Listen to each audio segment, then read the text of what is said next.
Famille, écoutez comment il raisonne. Et franchement, si ce monsieur-là passe président du Cameroun, c'est pas que le Cameroun qui va gagner, c'est l'Afrique entière qui sera bénéficiaire. Regardez s'il vous plaît et partagez massivement cette vidéo. Regardez ça s'il vous plaît. Votre Rwanda, prenez des exemples qui ils ont avec été le sujet qui colonisés, est monsieur. Vous ne comprenez, écoutez, c'est ça le problème. Vous n'êtes pas sur les concepts, vous êtes sur les problèmes de moralité et d'éthique chrétienne. Je suis sur les concepts. La Chine a été colonisée par le Japon, ils sont devenus indépendants en 1949. Quand est-ce qu'un Japonais s'est-il installé en Chine après ça? Puisque vous aimez les pays colonisés par la France, le Vietnam. Quand on les a fait partir en 1954, de quand date la première fois où un Français allait s'installer au Vietnam? Où ils ont commencé à parler de il faut qu'on puisse avoir les sissi. Il y a les enfants qui sont nés, qui sont faits machin. Vous croyez qu'il n'y a pas des enfants qui sont nés entre les Chinois et les Japonais, entre des Vietnamiens et des Français?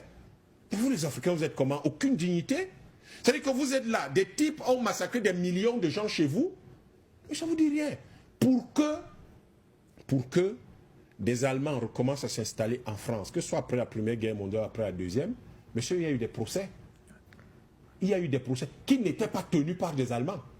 Ce n'est pas les Allemands qui jugeaient les gens. Les Allemands n'étaient pas là pour dire aux gens, voici les commissions, voici les enquêtes que nous avons menées, voici les rapports que nous faisons. Vous croyez même, vous les Africains?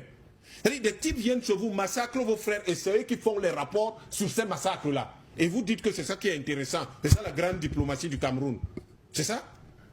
Les Allemands ont fait quel rapport après la Deuxième Guerre mondiale?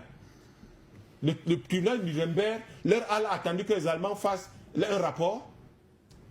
Le tribunal qui s'est tenu après la Première Guerre mondiale, en 1920, ils ont attendu que les Allemands fassent un rapport, alors que c'est les Allemands qui avaient massacré les gens. C'est ça? Il faut traîner la France en justice. Vous les Africains, vous êtes Il faut traîner comment? La France en justice. Vous les Africains, vous êtes comment? Et vous osez même, vous osez pire, dire que les Africains, oui, ils ont le sentiment anti-français. Des types ont massacré mon grand-père, monsieur. Ils l'ont tabassé à mort. Le type est mort en hurlant. Et vous voulez que je sois leur ami? Vous voulez que je aille leur dire, racontez-moi comment vous avez tué mon grand-père. C'est ça? C'est ça que vous me dites? Vous, peut-être que personne n'est mort dans votre famille, il faut faire attention. Ne dites pas ça. Il faut faire très attention. On ne vient pas jouer ici. Je ne vous dois pas. Arrêtez un peu. Je ne parle pas de vous, monsieur Hélé. Ce n'est pas de vous, monsieur Pélé. Ce n'est pas de vous que je parle. Oui. Je ne fais que vous dire que c'est une conversation. Non, c'est une conversation entre Camerounais. Ce n'est pas vous l'individu. Je ne parle pas de vous. Mais monsieur Pélé, vous voulez donc que la bagarre... Vous voyez, c'est ça qu'ils sont en train d'organiser, justement. La bagarre, ça doit être entre vous, monsieur Pélé, et moi, monsieur Yam. Vous avez violé ma grand-mère. C'est vous qui avez organisé les Siksa, où on violait en masse nos grands-mères, où les gens avaient le droit de cuissage sur nos grands-mères, avec grand-mère ici. Mais ce n'est pas vous. Donc le problème ne peut pas être entre vous et moi. Sauf que, pour qu'il n'y ait pas ça, pour qu'on ne vive pas ça, pour que vous ne soyez pas là à raconter n'importe quoi qui consiste à dire c'est une démocratie, une diplomatie apaisée. Monsieur, votre grand-père, personnellement à vous, n'est pas mort en hurlant pendant qu'on le tapait. Et vous avez le sentiment... Comment? Qu'est-ce que vous en savez? Je vous parle de mon grand-père. Vous n'écoutez jamais. Je vous parle de mon grand-père. C'est une figure de style. Mais pourquoi vous n'écoutez, vous ne comprenez pas français ou quoi? Je vous parle de mon grand-père. Et je vous dis simplement, vous, ce que je veux vous dire, c'est que ce que nous, dans notre famille, nous avons vécu. Vous ne pouvez pas venir nous dire, à nous les Camerounais, qui avons vécu ça. Il y a eu près de 3 millions de personnes que ces gars ont massacrées pendant la guerre d'indépendance. Et je n'ose pas parler du nombre de gens qu'on a dû franciser parce que les gens parlaient allemand. On les a obligés à ne plus parler allemand. Vous n'imaginez pas le nombre de personnes qu'on a tuées depuis 1916 dans notre pays. Et vous venez nous dire c'est de la démocratie, de la diplomatie apaisée et qu'il y a le sentiment anti-français. Vous êtes sérieux?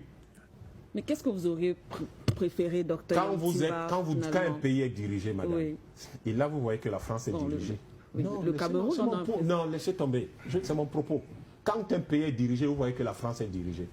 Ce pays veille sur un certain nombre de choses, comme par exemple le récit historique, monsieur. Tant que c'est les chasseurs qui raconteront, ils diront comment ils ont fait la proie, ne saura jamais raconter l'histoire de la chasse. Mais on a l'impression que vous ne tenez pas en compte la partie camerounaise quand même qui a participé qui a participé à la rédaction aussi. C'est-à-dire que le problème qu'on a au Cameroun, c'est qu'on parle des conséquences et pas des causes. Moi, je suis sur ce qui est important. Là, c'est les conséquences, c'est pas important. Qui a initié cette affaire? Le président français a dit que c'est lui. Quand un pays est dirigé, les dirigeants veillent à contrôler le récit. Le récit historique est quelque chose d'extrêmement important. Parce que ça permet justement, comme Mme Hélé, elle se bat pour les réparations. Tout à fait. Le récit historique permet de savoir si on a droit aux réparations ou pas. C'est Oui. pour ça que les Juifs n'ont jamais permis que le récit de la Shoah soit raconté par les Allemands. Ça, vous le savez. Parce que si c'est les Allemands qui racontaient le récit de la Shoah, vous croyez qu'ils auraient dit quoi?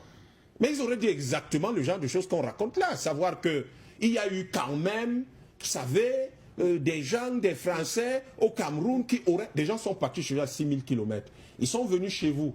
Et vous, vous êtes en train de dire qu'il y a eu atteinte à quelque chose. S'ils étaient restés chez eux, il y aurait eu quoi? Vous avez déjà entendu un jour les Vietnamiens permettre que les Français racontent leur histoire? Vous avez entendu ça? Vous avez déjà entendu les Chinois permettre que ce soit les Japonais qui racontent sur leur le histoire? côté français, monsieur Yamsi? Mais finalement, vous voulez qu'on parle de quoi? On parle de la Chine pour pleurer, on parle de la France pour pleurer. Non. Parce que, monsieur, ça s'appelle... faut être fidèle C'est aux ça le faits. problème, c'est ça le problème avec vous, DPC, dans le pas radical. Non, Vous êtes monsieur, radical, monsieur. vous ne comprenez pas. Non. Il y a ce qu'on appelle, vous ne comprenez pas ce qu'on appelle dans le management politique l'initiative historique. Vous êtes là dans les choses des enfants. L'initiative historique, monsieur, c'est ça qui détermine ce que l'histoire sera et ce que l'histoire racontera. Et ce que les Français font là, l'une des choses, je vous parlais tout à l'heure de mode de production, madame, je vais finir. L'une des, ce qu'on appelle le mode de production. Le mode de production capitaliste, vous avez deux choses. Vous avez l'infrastructure et la superstructure. La superstructure, c'est tout ce qui est narratif. C'est tout ce qui est valeur, etc. Et l'une des choses que le néocolonialisme, qui est dans la phase internationale du capitalisme, va vouloir absolument contrôler, c'est le narratif, c'est dans la superstructure. Parce que les rapports de production qui existent aujourd'hui, et c'est ça que vous ne voyez pas dans le RDPC, moi je ne sais même pas dans quel continent vous vivez, ou alors vous faites ça exprès. Les rapports de production qui existent aujourd'hui, qui existaient jusque-là, sont en train d'être bousculés et risquent de changer. Les stratèges français disent donc, ces rapports de production risquent de changer parce que ces pays ces pays vont fatalement devenir indépendants et souverains. Donc il faut qu'on contrôle au moins quelque chose, c'est le récit historique, le récit de l'histoire. Parce que si ces gens deviennent souverains et articulent eux-mêmes un récit historique qui est favorable à leurs intérêts, nous, la France, on est complètement morts. Donc, qu'est-ce qu'ils vont faire? Ils vont contrôler le narratif en créant ce type de commission parfaitement ridicule dans un pays qui a des milliers d'étudiants en histoire et où on a un ministère qui s'occupe de la recherche scientifique et technique, on ne sait pas, ils parlent toujours des chauves-souris, on ne sait pas très bien ce qu'ils font là-bas, et où on a un ministère de l'enseignement supérieur, on ne sait pas du tout comment la recherche est organisée là-bas, où on a quand même tout un ministère de la culture, mais on ne voit pas très bien ce qu'ils font, et où on aurait donc dû organiser, monsieur, la restitution de l'histoire, la création du récit de l'histoire du Cameroun par les Camerounais. Parce qu'à partir de là, et c'est ça que la France veut éviter, vous ne le voyez pas, à partir de là, quand les Camerounais auront raconté leur histoire eux-mêmes, eh bien, ils peuvent donc mettre sur la table la question des réparations. Parce que la question des réparations est fondamentale. Et elle n'a de sens que si vous l'articulez de façon logique avec l'histoire qui est racontée. Sauf que si les Français racontent cette histoire, ils vont justement la raconter comme vous le dites. Non, apaisons les choses, il y a Kylian Mbappé. Et alors? Et alors, comme il y a Kylian Mbappé, et alors, sa nationalité est française, monsieur. Et à partir de là, la France peut l'utiliser contre vous. Et voilà. Ce qu'il faut donc savoir, c'est qu'il a la nationalité française. S'il un jour il se défait de sa nationalité française, nous sommes ses parents, nous allons l'accueillir, on ne jette pas un enfant chez nous. Mais pour le moment, nous sommes sur des questions politiques qui n'ont rien à voir avec ce genre de détails. Et ces questions politiques et géopolitiques disent une chose simple.